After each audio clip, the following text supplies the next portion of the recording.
tonight. And tonight, for the first time, the city of Dallas is opening the doors of its convention center to the homeless. In Fort Worth, the city is providing extra cots and blankets to shelters with a contingency for opening an overflow facility if needed. Fox 4's Lori Brown live to give us a closer look at how Dallas is preparing. Lori.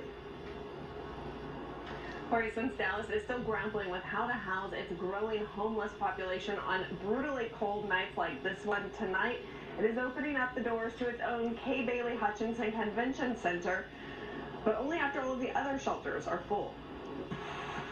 Shelters, churches, and the city of Dallas are all working together tonight to make sure no one is left out in the cold.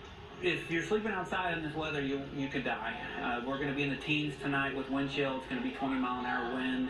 This will be fatal weather. We will lose a few people this week to death in the cold.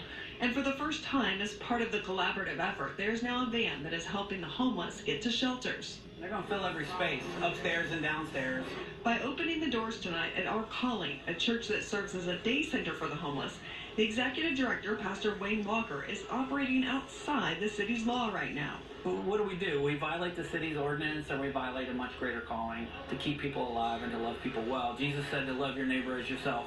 We have to do that.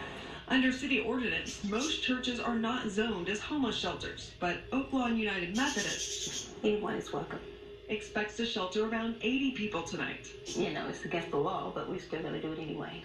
And why is that? Because that's what God would do. Once shelters are full, the only way for them to come in and out of the convention center is going to be this door. For the first time, the convention center will serve as a backup. When they come in through here, they've got pipe and drape.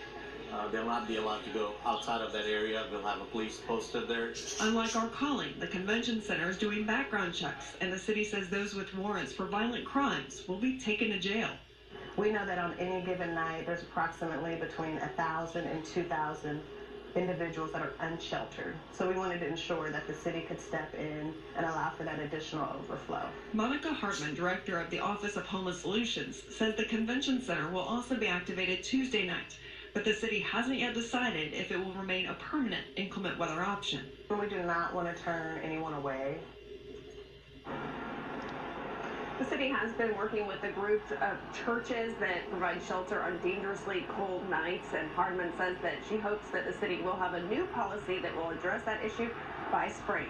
Clarice?